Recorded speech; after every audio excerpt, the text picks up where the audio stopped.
Okay, so thinking a bit more about your work around leadership and your work with school leaders, and obviously you've had the privilege of working with school leaders around the world. Mhm. I'm just interested in why you believe so strongly that collaborative leadership is important. As a teacher, I've worked for top-down administrators, and it didn't always feel good. As a principal, I did not have any assistants or VPs. It was just me as the principal and then staff. And I never particularly thought that I was smarter than the staff. I thought that we were all smarter together. So, a very personal reason for believing in collaborative leadership is because I know it works. We went through great times as a school, and then we went through major budget cuts and school consolidations. And my staff was there every step of the way. We worked very well together. We challenged each other's thinking. So I think I just have always sort of had the mindset that I am better off doing things with people than doing it alone. Mhm. And overall, when I started looking at the research that way, what I know is that no matter what country we're in, schools are facing some pretty serious issues, whether it be trauma from students or budget cuts in different parts of the world. Um, those are things that administrators cannot do alone, nor should they. And in fact, I think that our staff is our best resource.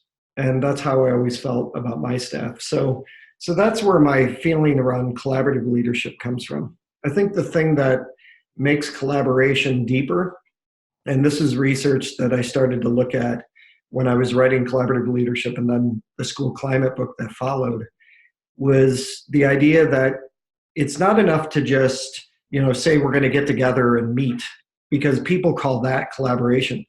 It's really about co-constructing goals together. It's really about the evidence we collect to see what's working. It's really about teacher voice and student voice. So it's all of those things that also happen to be a part of, collective efficacy, which is really that streamlined, very deep look at collaboration. Yeah. And so linking to that, I suppose a bit, one of the things that we focus a lot on in Scotland is how we build leadership capacity. So how do we grow our team's leadership capacity? Mhm. Do you have any insights that you can share with us about how we go about that? Yeah, that's something that I've been looking at a lot lately. Because not only did I have newer leaders that would show up to workshops, or still do, but I also found that I had instructional coaches or teacher leaders, or we have department heads. And one of the things that I found through conversation with them during the workshops is that they're put in this leadership role, but they don't have an administration background like I do. They weren't a school principal or a head teacher. Um, and they may not have even done a degree in school leadership. So this idea of growing capacity or growing leaders is very important. And so one of the things that I definitely look at is how school leaders can coach the people around them. So I've been looking a lot at, and I know this is one of the things that John and I will be presenting on when we're with you, is the idea of collective leader efficacy.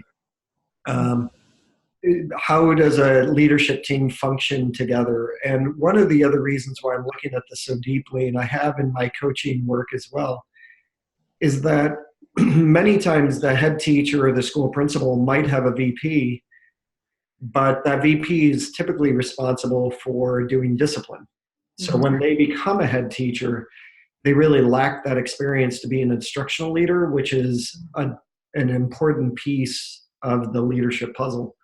So the whole idea of coaching those people up is really important.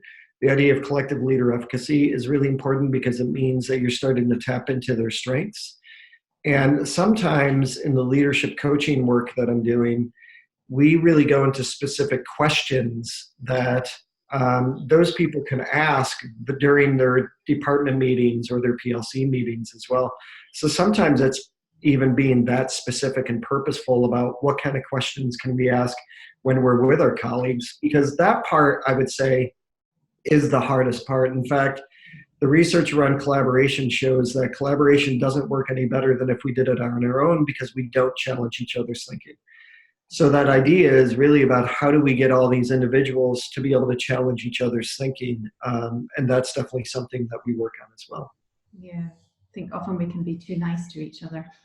Yeah, I read it one time in a journal. They called it the land of nice, and I was like, yeah, and it's hard because you don't want to. I mean, it's supposed to be not a knockdown drag out, but. I often use the example, my friend Jenny Donahue, who you know very well as well. Yeah. Jenny will just look at me and say, I have a wondering. And I'm like, oh gosh, here it goes. You're going to ask me a question I can't answer.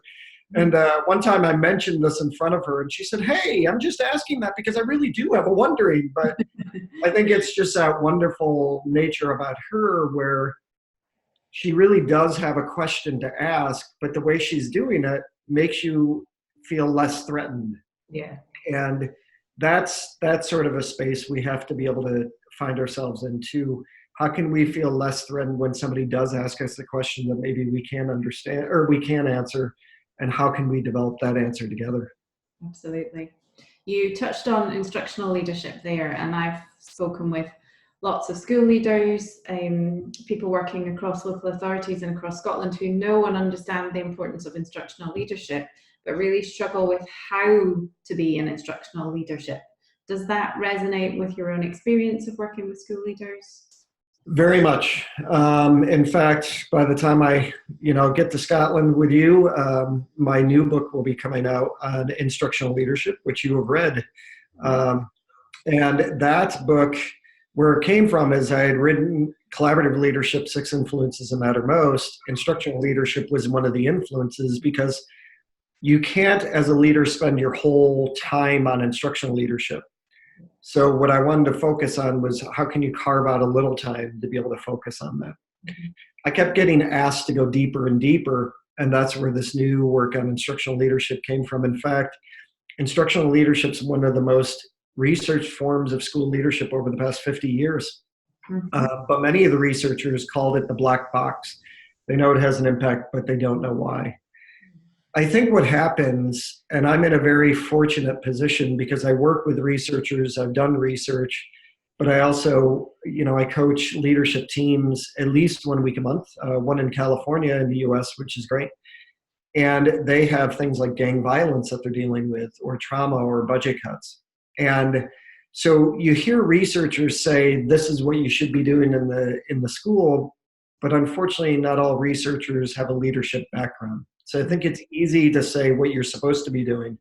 It's a lot harder to put it into practice.